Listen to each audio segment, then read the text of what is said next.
الحمد للہ والصلاة علی رسول اللہ صلی اللہ علیہ وسلم۔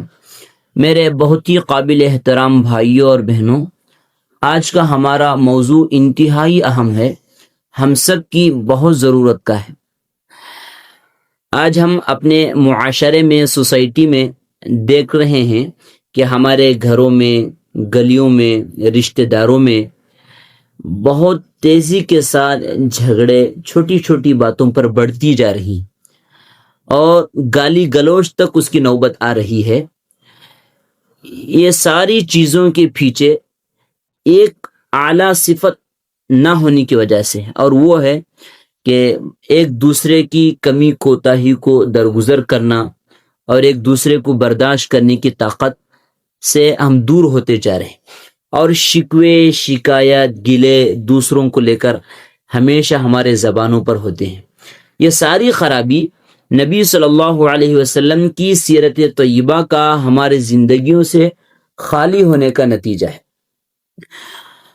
نبی صلی اللہ علیہ وسلم کی ایک صفت ہم اپنی زندگیوں میں لائے تو یہ سارے جھگڑے، شکایات ہماری زندگیوں سے ختم ہو سکتے ہیں، اور وہ ہے تحمل مزاجی اور دوسروں کے کمزوریوں کو، کوتاہیوں کو برداشت کرنے کی صفت۔ آئیے دیکھیں اسلام میں اس سلسلے میں کیا ترغیب ہمیں دی گئی ہے، اور اس سلسلے میں اسلام میں اس کی کتنی اہمیت ہے۔ قرآن کریم کی ایک آیت ہے جس میں اللہ کہہ رہے ہیں وَقَانَ اللَّهُ عَلِيمًا حَلِيمًا، اور اللہ علیم ہے، لوگوں کے کمزوریوں کو، کوتاہیوں کو، ان کے حالتوں کو پوری طرح جانتے ہیں، لیکن ساتھ ساتھ میں اللہ حلیم بھی ہیں، ہر ایک کی کوتاہی، کمی کو دیکھ کر بھی برداشت کرتے ہیں، فوراً پکڑتے نہیں۔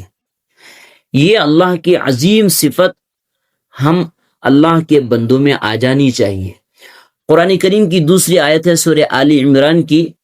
آیت نمبر 134 ہے، جس میں اللہ کہہ رہے ہیں وَالْكَاظِمِينَ الْغَيْظَ وَالْعَافِينَ عَنِ النَّاسِ، مکمل ایمان رکھنے والے وہ ہیں جو اپنے غصے کو پی جاتے ہیں اور معاف کرنے کا مزاج اپنے اندر رکھتے ہیں۔ غصے پر قابو پانا اور معاف کر دینا یہ انسان کی کمزوری کی نشانی نہیں ہے، بلکہ انسان کے بہتر ہونے کی علامت ہے۔ سورہ شورى آیت نمبر 43 میں اللہ کہہ رہے ہیں وَلَمَنْ صَبَرَ وَغَفَرَ إِنَّ ذَلِكَ لَمِنْ عَزْمِ الْأُمُورِ، جو صبر کرے اور درگزر کرے یہ بڑی ہمت کا کام ہے۔ اور سورہ فصلت میں اللہ کہہ رہے ہیں ادفع باللتی ہی احسن، برائی کا جواب اچھے انداز میں دو۔ آئیے حدیث میں دیکھیں اللہ کے نبی صلی اللہ علیہ وسلم کی اس سلسلے میں کیا تعلیمات ہیں۔ بخاری کی ایک روایت ہے جس کے راوی ابو ہریرہ رضی اللہ تعالیٰ عنہ ہیں، حدیث نمبر ہے 614، لیس الشدید بالسرعہ انما الشدید الذی یملک نفسہ عند الغضب، بہادر طاقتور شخص وہ نہیں ہے جو غصے کے وقت بھڑک جائے، بلکہ طاقتور شخص، بہادر شخص، پہلوان وہ ہے جو اپنے غصے کو قابو میں رکھے۔ ایک اور روایت ہے بخاری کی جس کے راوی انس رضی اللہ تعالیٰ عنہ، وہ کہتے ہیں کہ میں نبی صلی اللہ علیہ وسلم کے ساتھ چل رہا تھا، اچانک ایک بدو یعنی دیہاتی آیا اور اس نے انتہائی سختی کے ساتھ نبی صلی اللہ علیہ وسلم کی چادر کو کھینچا۔ میں نے آنکھوں سے دیکھا کہ نبی صلی اللہ علیہ وسلم کو چادر کھینچنے کی وجہ سے آپ کی گردن پر نشان تک پڑ گیا۔ پھر وہ بدو سخت لہجے میں کہا کہ اے محمد، مجھے آپ کے مال میں سے کچھ حصہ دے دیجیے۔ نبی صلی اللہ علیہ وسلم نے اس کے اس برے انداز سے نہ اسے ڈانٹا، نہ ناراضگی کا اظہار کیا، بلکہ مسکرائے اور اسے اپنے مال میں سے عطا کیا۔ آپ اندازہ لگائیے کہ ایک بدو ہے، اس کی کوئی قدر و قیمت نہیں ہے معاشرے میں بھی، لیکن اگر اللہ کے نبی اس سے بدلہ لیتے تو بھی کوئی پوچھنے والا نہ تھا، لیکن نبی صلی اللہ علیہ وسلم نے ہر چیز کو، اس کے انداز کو، اس کے بول کو درگزر کرتے ہوئے اسے جو کچھ پوچھا وہ دے بھی دیا۔ یہ نبی صلی اللہ علیہ وسلم کی اعلیٰ صفت ہے اور یہ برداشت کی طاقت ہے۔ بخاری کی ایک اور روایت ہے جس کے راوی حضرت انس رضی اللہ تعالیٰ عنہ وہ کہتے ہیں خدمت النبی صلی اللہ علیہ وسلم 10 سنین فواللہ ما قال لی اف قط ولا قال لی لما صنعته وقال کہ اللہ کے نبی صلی اللہ علیہ وسلم کی میں نے 10 سال خدمت کی، لیکن کبھی بھی 10 سال کے عرصے میں اللہ کے نبی صلی اللہ علیہ وسلم نے مجھے کسی بات پر اف تک نہ کہا، یعنی میری ہر کمی کوتاہی کو نبی صلی اللہ علیہ وسلم نے برداشت کر لیا،